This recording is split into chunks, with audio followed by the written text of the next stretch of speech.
अग्नि परीक्षा पास झाला. बरं वाटलं ऐकून. म्हणजे मी बोललो ते खरं होतं. तुम्ही आम्हाला एकत्र आणण्यासाठी हे सगळं करताय राईट? म्हणजे आम्ही एकत्र आलो तर तुमची हरकत नाहीये ना? म्हणजे तुम्हाला मान्य आहे ना सगळं? अरे किती घाई करशील. तिची बाजू कुठे ऐकून घेतली मी अजून. कदाचित तिला काहीतरी वेगळं म्हणायचं असेल नाही का. एक बाजू ऐकून निर्णय घेत नाही मी कधी. कुठल्याही नाण्याला दोन बाजू असतात हे तर तुला चांगलंच माहित असेल. पण ती जर हो म्हणाली तर? हो आधी अग्नि परीक्षा तर होती तिची. मग बघू ना. आयुष्यात एकदा फसलोय पुन्हा फसायचं नाहीये मला. तशी चूक पुन्हा करणार नाही. तू आता घरी जा शांत बस. पण मग म्हणजे मीरा तुझीच आहे पण एका अटीवर. ती जर हो म्हणाली तरच. मग मात्र मी तुमच्या दोघांच्या मध्ये कधीच येणार नाही. कधीच नाही. तिला कुठली अट घालणार नाही. तिच्यावर कुठले बंधन टाकणार नाही.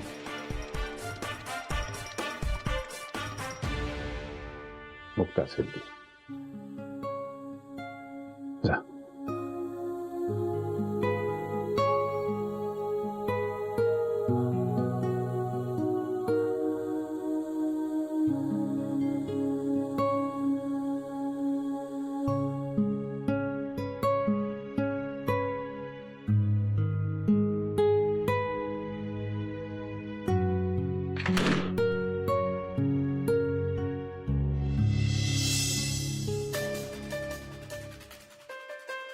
आदित्य दादा कुठे? काय केलंय तुम्ही त्याला? हे बघत जर त्याला काही झालं ना तर. शांत हो रे बाळा. शांत हो ना. त्याला काही झालेलं नाही. व्यवस्थित आहे. तो घरी गेलाय. तू घरी जा त्याच्याजवळ बस. त्याला शांत कर. माझ्यावर विश्वास आहे ना?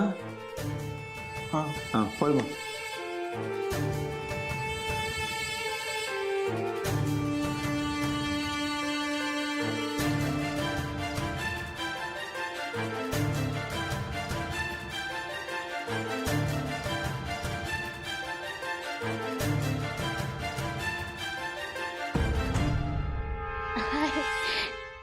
सॉरी यायला उशीर झाला का मला? नाही नाही नॉट एट ऑल. पण जीजू तुम्ही मला इथे असं अचानक ऑफिसमध्ये का बोलावलं?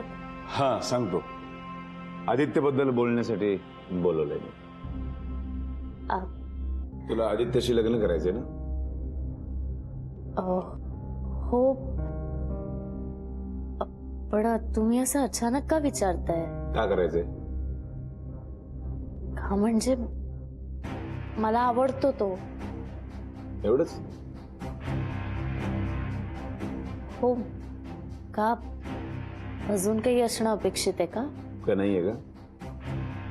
म्हणजे मला वाटतं आदित्य तुझ्यासाठी आयडियल नाहीये.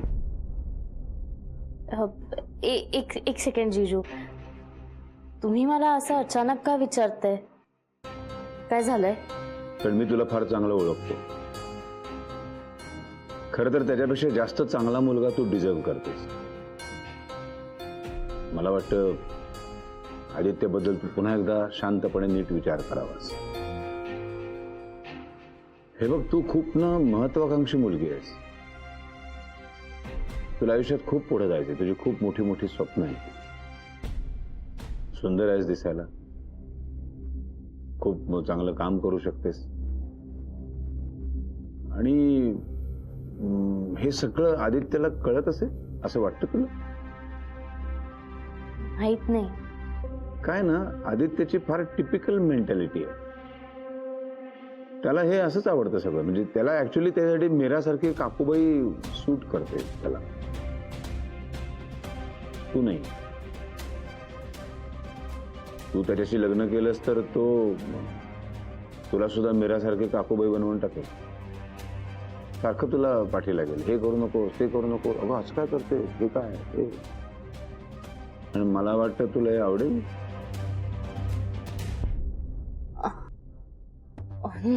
नाही नाही जीजू असं अजिबात नाहीये.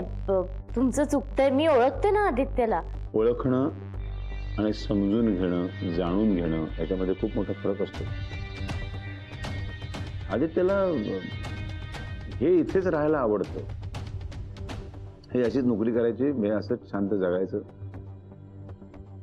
तर तू मध्यंतरी मला तुझ्या आयुष्यातले भावी प्लॅन्स सांगितले होते.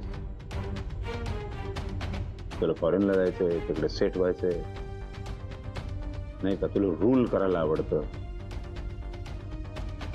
आणि हे सगळं आदित्यला कितपत पचेल आय डाऊट.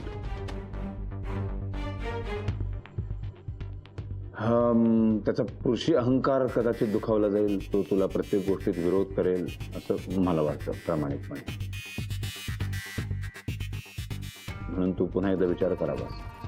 पण अशा वेळी मीच त्याचं ऐकणार नाही.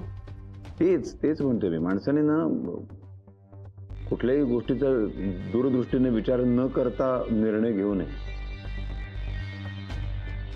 अख्खं आयुष्य काढायचंय का तुला? भावनेच्या भारात जाऊन नाही चालत. प्रॅक्टिकली विचार करायला पाहिजे. तू म्हणशील तर मी तुझ्यासाठी खूप मुलं शोधू शकतो. अरे तुझ्यासाठी तर काय, लग्न करायला कोणी तयार होईल.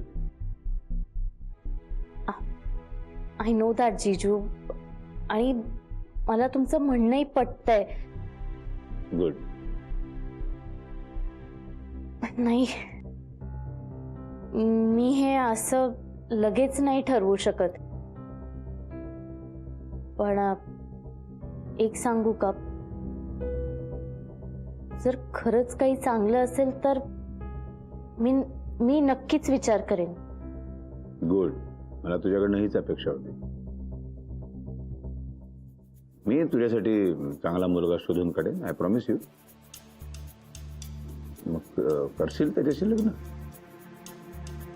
मला ना तुझं खूप भलं झालेलं पाहायचं आहे, खरंच सांग मनापासून.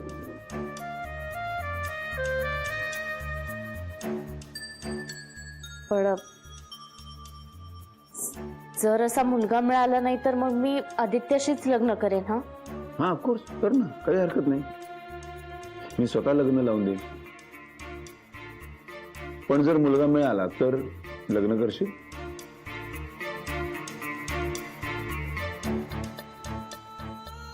हा, म्हणजे प्रपोजल चांगलं असेल तर मी नक्की विचार करेन. गुड. आता हे सगळं मला घरात बोलता आलं नसतं, बरोबर? म्हणून तुला मी इथे बोलावलं. बरं, मला निघायला लागेल कारण मला बाहेर एक मीटिंग आहे. पण तू काही हरकत नाही, इथे बस आरामात. मी तुझ्यासाठी काहीतरी चांगलं खायला मागवतो, ज्यूस मागवतो. नाही नाही नाही, दॅट्स ओके जीजू, यू कॅरी ऑन. मी पण निघतेच. बा, मग मी निघू? शुअर. ये ये. हो.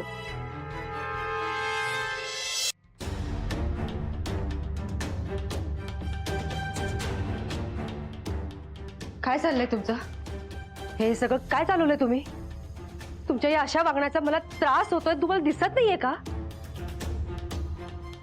मी माझ्या परीने सगळं विसरण्याचा प्रयत्न करते, स्वतःहून सगळं स्वीकारते, आणि तुम्ही काय करताय?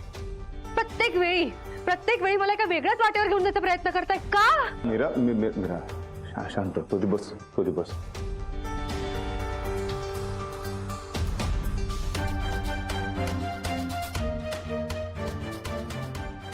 काय ठरवलंस तू? काय ठरवलं म्हणजे? तुम्हाला खरंच कळत नाहीये का? मला तुमच्यासोबत राहायचंय. हे अजून कोणत्या वेगळ्या पद्धतीने सांगू मी तुम्हाला? तू जरा शांत. कशी शांत होऊ मी? मला कळेल काय सगळं तुम्ही का करताय? तुझ्यासाठी, तुझ्या सुखासाठी. पण मी सुखी आहे तुमच्यासोबत. नाही ग, हे खोटं आहे. ही तडजोड आहे. त्यावेळी तुझी परिस्थिती, तुझी मानसिकता इतकी विचित्र होती. घर सोडून आली होतीस आणि झटक्यात माझ्याशी लग्न करून मोकळी झालीस. हे आयुष्य असं नसतं. प्रेमामध्ये ही अशी तडजोड नसते ग. पण मी माझ्या परीने प्रयत्न करते ना. तू प्रयत्न करतेस, मला दिसते ना. किती थोड्या अवधीमध्ये मला आणि माझ्या घराला सावरलंस तू. तुला कल्पना नाही तू मला आणि दुर्वाला काय दिलंयस.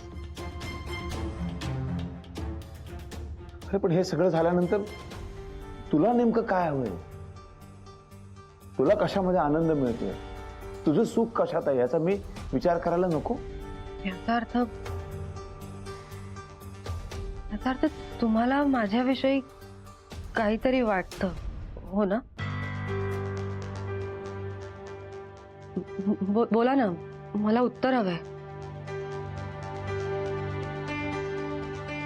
वाटतं ना तुम्हाला माझ्याविषयी काहीतरी? हे मला काही माहिती नाही. मला त्यातलं काही कळत नाही. मला एवढंच कळते की तू इतकं सगळं करून सुद्धा मी मात्र तुला खूप त्रास दिलाय, खूप छळलंय तुला.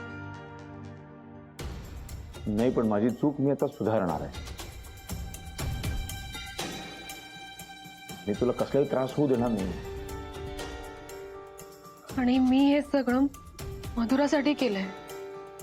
मी जर असा काही निर्णय घेतला तर मधुराचं काय? मीरा, अगं अजून किती दिवस दुसऱ्यांचा विचार करणार आहेस तू? ज्या मधुरासाठी स्वतःच्या आयुष्याची वाट लावून घेतली तिचा खरा चेहरा बघायचा तुला? बघ,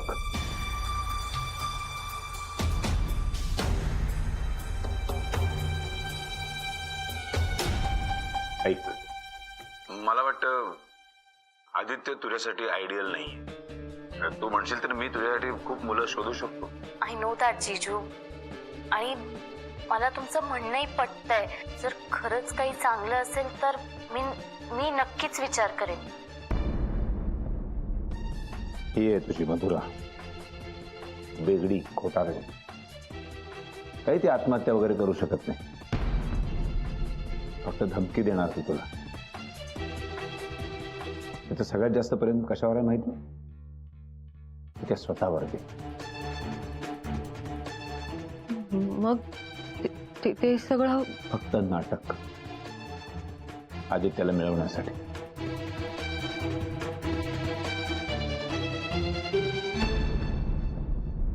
आणि ही ती चिठ्ठी आदित्यनं तुला लिहिली, ज्याच्यामुळे हे सगळं सुरू झालं. आता ही चिठ्ठी परत आदित्याला द्यायची का तू ठरव. निर्णय तुला घ्यायचा आहे.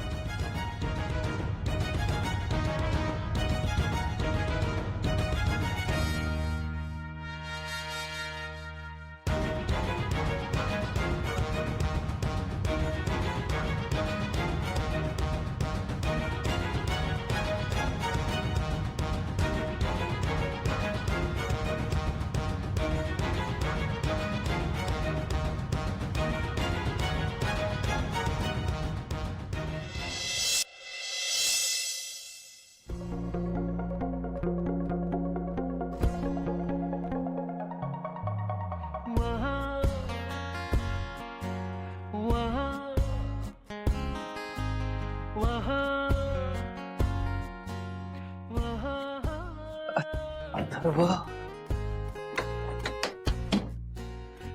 इकडे ये. तुला माहिती आज काय घडलं? आज मी खरंच खूप खुश आहे. करेक्ट माझ्या मनासारखं घडणार आहे सगळं.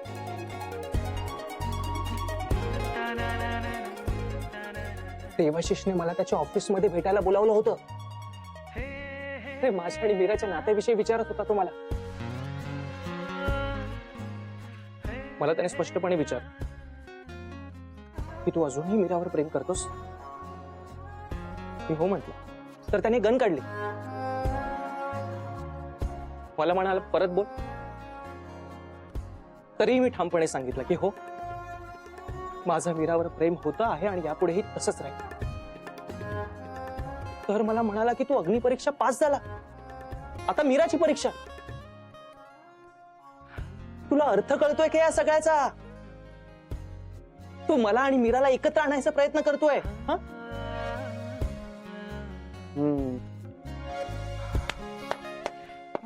मी ना या सगळ्यातून बाहेर पडणार होतो, पण त्या दिवशी ना मीराने मला कृष्णाची मूर्ती दिली ना, तेव्हाच मला वाटलं की काहीतरी वेगळं घडतंय. तेव्हाच मला वाटलं होतं नाही काय ना, तेव्हा मी गप्प बसलो. पण आता हे सगळं घडल्यावर काहीतरी होप्स आहेत. मीराच्या मनात माझ्याविषयी नक्कीच फिलिंग्स आहेत.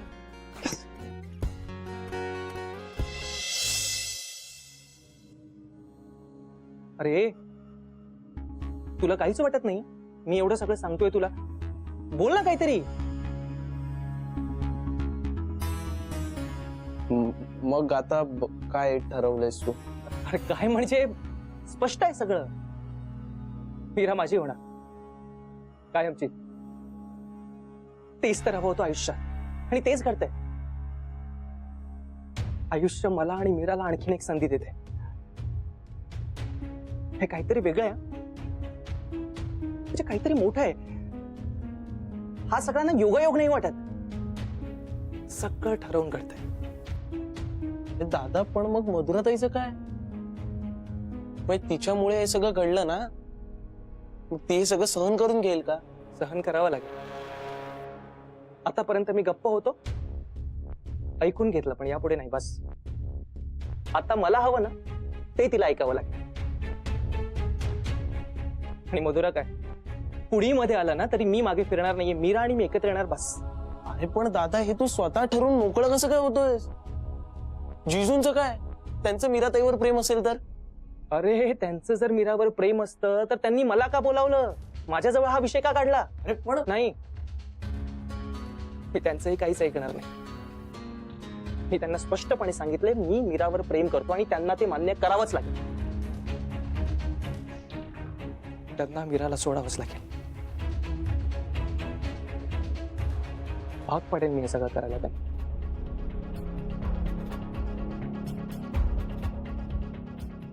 आता काही झालं तरी मीराला माझं व्हावंच लागेल. ही संधी नाही गमावणार मी. अरे दादा, तू असं काय बोलतोय? बरं चल, सगळ्यांचं सोड, मीराताईचं काय? हा, तिचं काहीतरी एक वेगळं म्हणणं असू शकतं ना. तिचं म्हणणं तुला ऐकावंच लागेल. नाही म्हणजे किती झालं तरी मी मीराचं काही ऐकणार नाही. आता तिला माझं ऐकावं लागेल. आतापर्यंत मी तिच्याकडे बघून गप्प बसलो, पण आता नाही. मीराला माझं व्हावंच लागेल. अरे दादा, तू असं कसं काय बोलतोय? म्हणजे तिचं एक वेगळं मत असू शकतं आणि त्या मताचा तू रिस्पेक्ट करायला हवा. नसणार, वेगळं मत नसणार. अरे मला माहिती नाही यार, आणि जरी असलं ना तरी ते मी मान्य कधीच करणार नाही. हो, आता नकार नाही. मीराने मला फक्त होकार द्यायचा. पण हो, मी आणि मीरा एकत्र येणार. बस.